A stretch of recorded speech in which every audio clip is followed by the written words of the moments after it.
नमस्कार दोस्तों, मैं पहाड़ी बोला प्रिंस आप सभी का स्वागत करता हूं। जैसा कि दोस्तों आपको पता है, हमारे गांव की रोड बहुत ही ख़तरनाक, रास्ते बहुत ख़तरनाक हो रखे हैं और जो रोड भी नहीं कह सकते हैं। और कहने को इस बार कह रहे कि विनोद कंडारी बहुत ख़तरनाक। और जिस तरीके से आपने देखा होगा कि यहाँ के रोडों की हालत मैं बताऊँगा आपको कुछ इस तरीके से। देखो मेरे को उतरना पड़ रहा है भाई इन रास्तों पर।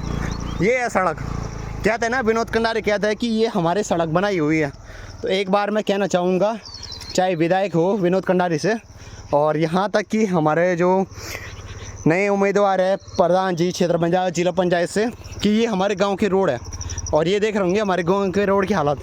यहाँ देखो जगह जगह जंगल बना है, कैसे लोग यहाँ से जा रहे हैं। वो तो हमारे गांव के थोड़ा ट्रेन ड्राइवर है जो थोड़ा ले जा रहे हैं रास्तों पे।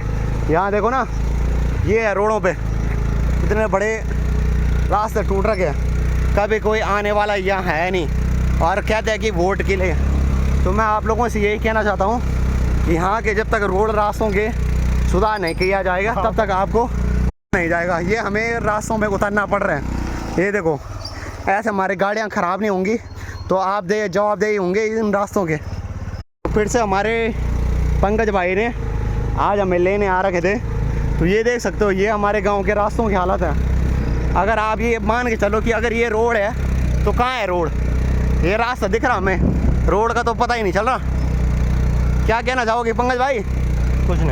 कुछ नहीं तो क्या कहोगे आप? मुझे तो पता ही नहीं है। यहाँ देखो ये है, अगर यहाँ बाघ भी खा देगा इंसान को तो पता नहीं चलेगा भाई। दोस्तों ये है हमारे गाँव की रोड।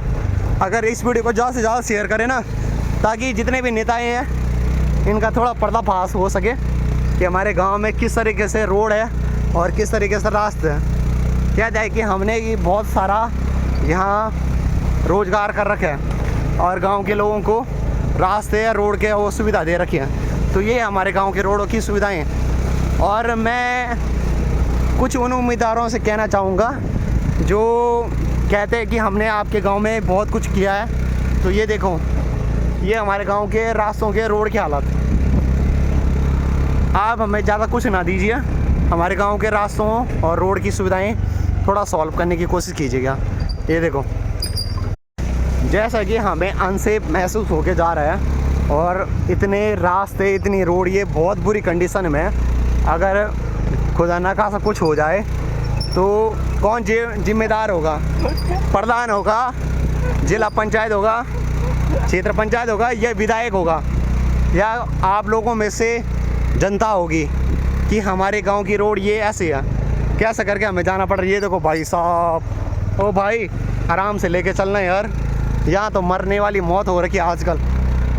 और ये हमारे जो आने वाली पीढ़ी के हैं लोग जो यहाँ के लिए कुछ करने की सोचते हैं। ओ तो दोस्तों हमें घर जाने हैं, लेकिन हमें घर तो जाना है लेकिन इन रोडों के सहारे। और ये हमारे यहाँ के रोड, क्या आप कुछ कहना चाहोगे? कमेंट में ज़रूर आंसर देना। और अभी मैं आपको पूरी रोड का नज़ारा दिखाऊंगा, किस तरीके से हमारे यहाँ की रोड है और किस तरीके से हमारे यहाँ के ट्रेन ड्राइवर यहाँ पे हमारे पंकज भाई रास्तों को लेके जा रहे हैं। ये देखो भाई कैसे मजबूरी में जाना पड़ रहा है, यहाँ पे मुझे उतरना पड़ेगा, मेरे को ऐसा डर लग रहा है।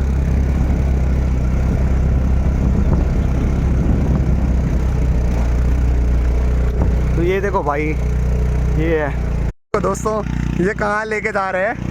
और इस तरीके से ये हमारी रोड जो कहीं भी चली जाती है यार स्कूटी, ये देखो जय ना कहीं हमें रास्तों में उतरना पड़ता है। तो ये हमारे गांव की रोड, पंकज भाई हमें रिस्क से लेके चलते हैं। और कहते हैं ना, हम पहाड़ी लोगों की पहचान, कहीं भी चले जाते हैं। लेकिन आज तक हमारे गाँव में ना रोड आई और कुछ नहीं कह सकते दोस्तों।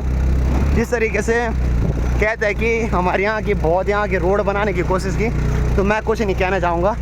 यहाँ हमें बार बार उतरना पड़ रहा है, मेरे को बार बार उतरना पड़ रहा है और बार बार पंकज भाई को अकेले जाना पड़ रहा है। तो ये हमारे यहाँ के रोड, ये देखो जब से यहाँ रास्ते ख़राब हुए, यहाँ देखो ना रोड बनी ना कुछ हुआ विकास। लेकिन अगर ऊपर गांव की रोड की बात किया जाए तो वहाँ कुछ ना कुछ होता रहता है। और यहाँ मैं इसलिए आवाज़ उठाता हूँ कि ताकि हमारे यहाँ से रोड की सुविधाएं ऊपर गांव तक पहुँच पाए और मैं यही कहना चाहता हूँ जो हमारे आने वाले नई पीढ़ी के लोग हैं, और उन्हीं से यही कहना चाहूँगा कि जब तक हमारे गांव में विकास नहीं हुआ तब तक आप आगे की उम्मीद नहीं कर सकते कि हमारे गांव से आप लोगों को वोट पड़ सके। तो ये पंकज भाई ने हमारी स्कूटी यहाँ पे खड़ी कर दी है, और ये देखो ये गांव के नौजवान युवा जो यहाँ पे रास्तों को ठीक करने के लिए चल पहुँचे हैं। तो आगे देखते हैं क्या हो रखा है। तो दोस्तों आगे तो कोई भी गाड़ी लेके नहीं जा सकता। ये देखो ये है बहुत बुरी कंडीशन में, तो कोई भी स्कूटी लेके नहीं जा सकता क्योंकि पूरा पहाड़ नीचे आ रखा है। क्या कहना चाहोगे पंकज भाई? कुछ नहीं, यहाँ बहुत बुरा है, अब कुछ नहीं हो सकता। लेकिन इस गांव में ना आज तक कभी हुआ है और ना कभी विकास हो पाएगा। जिस तरीके से मैं देख रहा हूँ यहाँ के जो रास्ते हुए हैं और ये रोड की हालत है, तो हमने गाड़ी के यहाँ पे आधे रास्ते में खड़ी कर दिया।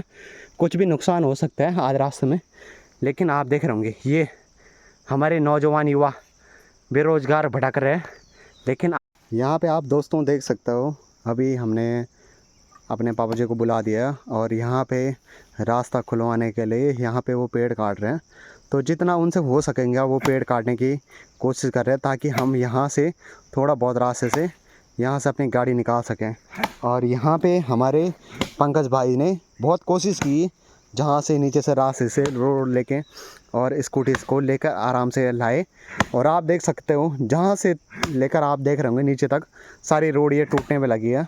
लेकिन मैं यही कहना चाहूँगा हमारे प्रधान जी से, हमारे क्षेत्र पंचायत, जिला पंचायत और विधायक जी से कि हमारे जल्द से जल्द हमारे रोड को खुलवाने की कोशिश कीजिएगा, तभी हम आगे जाके आगे की कुछ सोच सकते हैं और हमारे गांव में कुछ रोज़गार का हो सके। यहाँ पे हमारे पंकज भाई बहुत रिस्क लेके आगे रास्ते को निकालने की कोशिश कर रहे हैं। तो देखते हैं दोस्तों क्या हो पाता है और आगे निकल पाते हैं। मैं दोस्तों यही कहना चाहता हूँ कि जिस तरीके से जैसे मैंने अभी वीडियो डाली तो हमें मदद के लिए फ़ोन आ चुके थे और मैं उनका धन्यवाद करना चाहता हूँ, प्रधान जी का और क्षेत्र पंचायत जी का धन्यवाद करना चाहता हूँ। मैं इस वीडियो के माध्यम से ये कहना चाहता हूँ कि जो भी लोग हमारे गांव में वीडियो के लिए, जो भी हमारे गांव के लिए रोड की सुविधाएं जल्द से जल्द रोड सही करवाने की कोशिश करेंगे, मैं उनका यही कहना चाहता हूँ कि मैं आगे जितना भी हो सके मैं उनका पूरा सपोर्ट करूँगा और हो सकेगा। तो दोस्तों जिस तरीके से अभी हमारे विधायक जी का किसी का फ़ोन नहीं आया, तो मैं यही कहना चाहूँगा कि हमारे जो गांव की रोड की असुविधा है और जिस तरीके से नए उम्मीदवार कोई भी विधायक के लिए उठना चाहता है, तो सबसे पहले हमारे गांव की रोड की सुविधाएं प्रॉब्लम ठीक करने की कोशिश करें, तब जाके आगे कुछ सुविधाएं हो सकती है। तो फाइनली दोस्तों जैसे भी करके हम अपने घर पहुंच चुके हैं। तो मैं यही कहना चाहता हूं कि जो भी उम्मीदवार हमारे गांव की सुविधाएं ठीक करने की कोशिश करेंगे, आगे उनके लिए हमारा पूरा सपोर्ट रहेगा। चाहे हमारे प्रधान जी, हमारे क्षेत्र पंचायत और हमारे जिला पंचायत जी और हमारे विधायक जी, जिन्होंने अभी तक जो भी कार्य किया है, मैं उनका बहुत दिल से धन्यवाद करना चाहता हूं। पर ये भी कहना चाहता हूं कि जब तक हमारे गांव की रोड की सुविधाएं सही ना हो सके, मैं आपको कुछ भी नहीं बोल सकता हूं। बाकी यही कहना चाहता हूं कि मैं एक गांव का नागरिक होके मैं आज कुछ टाइम बाद घर आया हूं, तो मैंने अपने गांव की जो रोड आई है और मेरा दोस्त मेरे को कैसे में लेके आया इन रास्तों से लेकर, तो मैं यही कहना चाहता हूं कि जो भी हमारे गांव के रास्ते से है और जो भी हमारे गांव के लोग जाते हैं, इन रास्तों से गुजर के जाते हैं, तो उन सभी से यही विनती करता हूं कि हमारे रास्तों और हमारे सड़कों का विस्तारोपण करना कोशिश करें। और धन्यवाद करना चाहूँगा कि हमारे प्रधान जी और हमारे क्षेत्र पंचायत जी का, जिन्होंने हमें फ़ोन करके और हमें दिलासा देने की कोशिश की। तो मैं यही कहना चाहता हूँ कि जल्द से जल्द हमारे गांव में रोड की सुविधाएं होने की कृपा करें। धन्यवाद।